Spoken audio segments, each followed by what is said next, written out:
Hello students, welcome back to my channel. Vishal Gupta आपका teacher. कैसे हो आप सब स्टूडेंट्स? इस वीडियो में हम बीकॉम का जो हमारा सब्जेक्ट है ऑडिटिंग एंड सेक्रेटरी प्रैक्टिस, उसका यूनिट नंबर 2 जो सेक्रेटरी प्रैक्टिस हमारा टॉपिक चल रहा है, उसके कंपनीज मीटिंग का जो थर्ड चैप्टर है उसको कंटिन्यू करने जा रहे हैं। इसमें हम टॉपिक्स जो डिस्कस करें वो आपको पता है वो कौन से, सेक्रेटरी प्रैक्टिस वाले। इसका 9th पॉइंट स्टार्ट करेंगे। इससे पहले कि मैं ये पॉइंट स्टार्ट करूं, मैं एक बार आपको फिर याद दिला देना चाहता हूं कि यदि आपने मेरे चैनल को अभी तक सब्सक्राइब नहीं किया हुआ तो आप मेरे चैनल को सब्सक्राइब ज़रूर कर लीजिए। तो चलिए बात करते हैं पॉइंट नंबर 9 से, conduct of pole.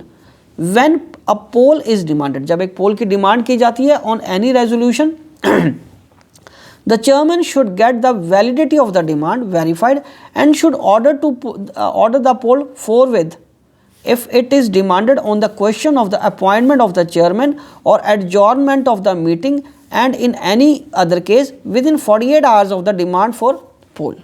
Each resolution on which a poll is demanded should be put to vote separately. हर चीज़ के लिए, हर बिज़नेस के लिए, हर ट्रांजैक्शन के लिए, हर एक अलग चीज़ जो भी एजेंडा आया है मीटिंग में, उसके लिए अलग क्वेश्चन के लिए अलग पोल होगा, वोट होगा, सब कुछ एक साथ नहीं होगा। Prohibition on withdrawal of resolution. Resolution for item of business which are likely to affect the market price of the securities of the company should not be withdrawn. ऐसी को विड्रॉ नहीं करना चाहिए। However, any resolution proposed for consideration through e-voting shall not be withdrawn. उसको withdraw नहीं किया जाएगा। Rescinding of resolutions.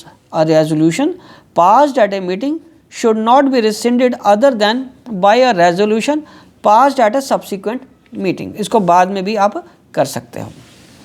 चलिए अब हम आगे बढ़ते हैं पॉइंट नंबर 12 की तरफ। बच्चों पॉइंट नंबर 12 क्या है?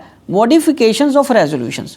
बच्चों modifications of any resolution can which do not change the purpose of a resolution materially may be proposed, seconded and adopted by the requisite majority of the meeting, and thereafter the amended resolution should be duly passed, seconded and put to vote. 13th क्या है? Reading ए report और certificate. The qualifications, observations और comments और other remarks on the financial transactions और matters which have any adverse effect on the functioning of the company, if any mentioned in the auditor's report, shall be read at the AGM and attention of the members जो भी है उनको draw की जाएगी, उनकी explanation comments given by the board of director in their report. ठीक है बच्चों। Distribution of gifts. No gifts, gift coupons और cash in lieu of gift should be distributed to member और in any connection with the meeting. Meeting में ऐसा कुछ भी नहीं होगा। Adjournment of meeting. ठीक है बच्चों। So a duly convened meeting should not be adjourned arbitrarily by the chairman. The chairman may adjourn a meeting with the consent of the members and shall adjourn a meeting if so decided by the members. यदि members decide करेंगे तभी की जाएगी। ठीक है बच्चों। चलिए अब हम आगे बढ़ते हैं। Passing of the resolution. Passing of the resolution by the postal ballot. Every company except a company having less than or equal to 200 members shall transact item of the business as prescribed only by means of the postal ballot instead of transacting such business at a general meeting.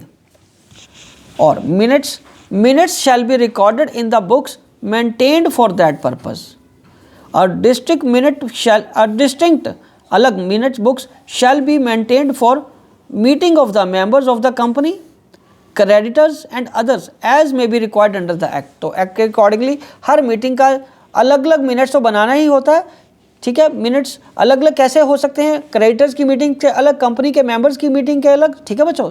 चलिए अब हम आगे बढ़ते हैं 18th point की तरफ। Preservation of minutes and other records. The minutes of the meeting should be preserved permanently in the physical and electronic form with time and stamp and report on AGM.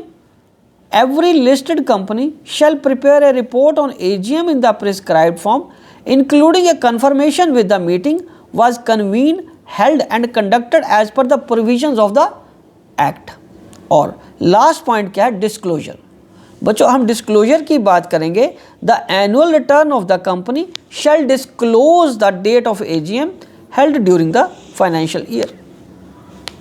तो बच्चों इसी के साथ ये topics complete होते हैं और ये चैप्टर भी यही कंक्लूड हो जाता है। काफ़ी लेंथी चैप्टर था। आप इसी तरीके से मेरे चैनल से वीडियोस देख के अपना कोर्स कंप्लीट करते रहिए। Wishing you good luck and happy learning.